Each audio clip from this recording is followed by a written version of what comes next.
So, Stop hating that bad. I'm gonna be hateful for a second. There's this town.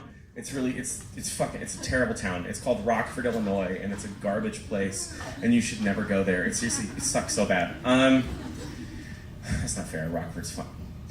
Rockford's not fine. I tried to date somebody who was from Rockford, and I screwed up horribly by making a bunch of terrible decisions. And instead of getting mad at myself, I just took all of that anger and put it onto the place. So this is a poem about how Rockford sucks, but mostly about how I suck. It's called Ballad of the Bruised Lung. Yes, I love this. Many things happen in your life that shouldn't. The black spot that grew into cancer, the subcompact that just could not wait to meet you. Maybe things do happen for a reason, but that reason is stupid. Maybe your brother fell out of a window only because he's an asshole. I should have stopped the poem here, but like this fucking dude. He's the kind of guy he'd wear like boat shoes with salmon-colored shorts, and he couldn't stop talking about his most recent trip to Nepal. Like, what a douche. All right.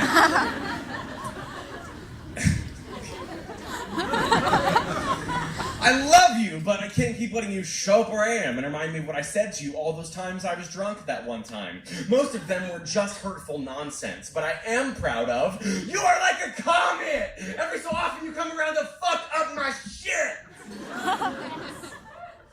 Which is a real thing I said that I'm not sorry for. Okay, okay, poem turns now. Okay, get serious. All right, get it together. In a perfect world, all the towns in Illinois would be named Blood, so I could no longer pick out yours on a map.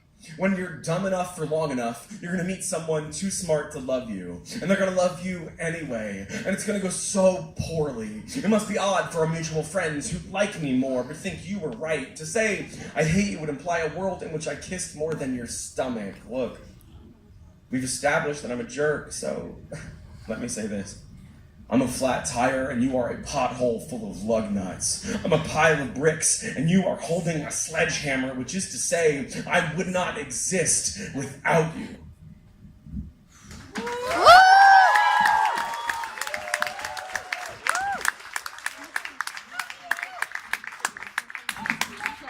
Do you need a power? That poem is alternately titled Never Date Me. Just don't. What type of poem? Don't do it. Don't date poets in general, actually. We'll just steal your car and then write a poem about how you're a jerk. So just don't fucking do it. Man, okay, I should feel bad about this, but I don't. When the person that this poem was about, when her brother fell out of the window, she called me and she was like, man, he's really hurt. Like, he broke a couple ribs, he bruised his lung. That's where the title of the poem comes from. And she was like, yeah, he's in the hospital. He's gonna be all right, but he's in the hospital. And I was like, that's terrible.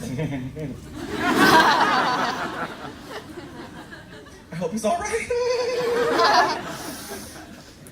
I'm a bad person. Okay. Cool, man. I'm gonna do a couple sad poems, and then we're gonna get back to some funny poems. I'd apologize for doing sad poems, but y'all came to a poetry show on a Saturday night, so cool. So y'all enjoy being sad. Perfect. All right. We're all naturally sad. All right. So this is gonna be the oldest poem I do in the set. I wrote it in probably like 2010, and it's the title poem in the first chapbook I ever put out. It's called Clatter.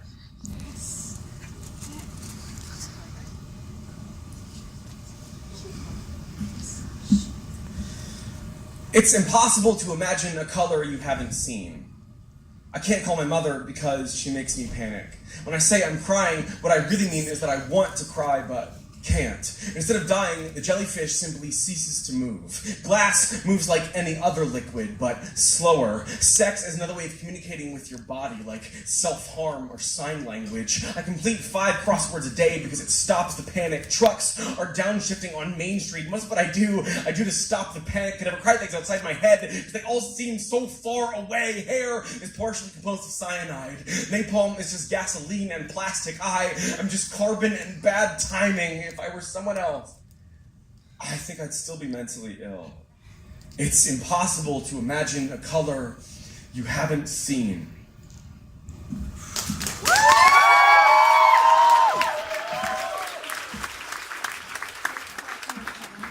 Thanks, y'all. That poem combines two of my favorite things, sadness and facts. So. Alright. Cool, man. Okay, one more sad poem, and then more funny poems. So, I recently, I did an interview with the BBC, and it was a cool interview, and at the end the presenters were like, Neil, could you like read, could you read us a poem? And they specifically requested that it be a new one that there's not like a video of on the internet, and that it be specifically about mental health, and that it be kind of uplifting at the end. And I was like, I have 2 poems. And so I read them one poem, and they fucking hated it. So I'm gonna read that poem to you now. This is pretty new. This is the first poem I wrote that went in my new book that's coming out. Oh, I have a new book coming out in the spring. It's the first poem that went in there. It's called Lake.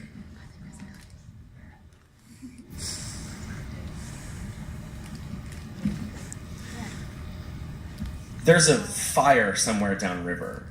Just a thin arm of gray reaching up from the river flats. I'd call it a smoke signal if I were the kind of white person who said that kind of shit. The Lake Street Bridge always gives me vertigo. The water probably isn't that far away. You can sort of see the expressions of the people on the boats below you. If you dropped a rock onto the sand, it wouldn't make too deep a hole, I guess. I gotta go home now, but I'm sitting outside my old home. So when does home emerge from just the place where I put all my stuff? The new house is where I do all my living, so I guess the old house is where I'm dead. I've been saying all that so I didn't have to say this. It's too easy to jump off a bridge or take some pills. No, actually, you gotta walk to the bridge so no one tows your mom's car. You gotta buy or steal the pills. Mostly, it's too easy to go without saying goodbye. Yes, there is a place where someone loves you both before and after they learn what you are. That place is called the world, and if you want to live, it's really the only option. You could choose not to, but then where would you get really great sandwiches? Or listen to Springsteen with the windows down? When you want to cry, you'll have to just not. Yes, people will miss you, but if you wanted to kill yourself for a while, you've heard that too much, and it no longer means anything. Goodbye isn't a strong enough word, but fuck off forever isn't always what I mean. Listen, if I joke about wanting to kill myself, that means I don't want to do it. Start worrying when I only talk about brunch and dog breeds. Start worrying whenever you want, really. I'm not your boss. I don't know why I asked my phone how to get home from here, but I guess it's nice when someone else agrees with me. The GPS says it'll take 3 minutes. Home is where I most comfortably have my panic attacks. When I get home, I get to stay there. I get to sleep, then I get to, if I want to, do this all again.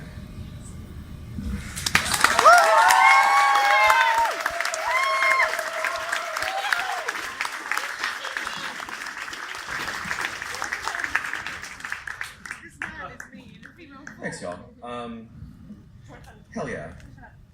Cool, that's what we're doing. So, sorry, I have a lot of brain damage. That's how you quantify brain damage in a lot. I've just been hit in the head a whole shitload, and if you were considering getting major concussions, maybe you don't do it. Maybe just don't get a concussion. So anyway, the point is I have like some memory issues, and so I wrote that set list not that long ago, and I don't really remember writing it. So if you see me like looking at it being like, oh, that's interesting, I'm like, for sure, cool. That's because like past Neil is telling me what poems to do. And, a lot of time I don't like to listen to past Neil because he's kind of an idiot. Well, like, I mean, all of my problems are because of choices that past Neil made, so. Oh my god. Anyway, but he was right about this. So this is gonna be filthy, so let's wrap it in. So, you know how online dating is a nightmare? Oh yeah? Well, you know how like human interaction is just fucking talking. Being alive sucks. Like it's just not. It's just there's like no reason. It's just hard. It's no. But okay. All right, we can fix online dating. So. Because you gotta put in pictures of yourself that you don't like, and you gotta like write a bio that nobody fucking reads. So the next time that you're downloading Tinder for the 4th time, gotcha. I would encourage you to like, when you're writing your bio, don't just like be like, this is where I'm from and this is the stuff I like, because that shit's boring. I would encourage you to instead write the worst possible bio you could think of, because if you're at this show, that's probably going to attract the kind of people you're interested in. So I've collected some suggestions for you here.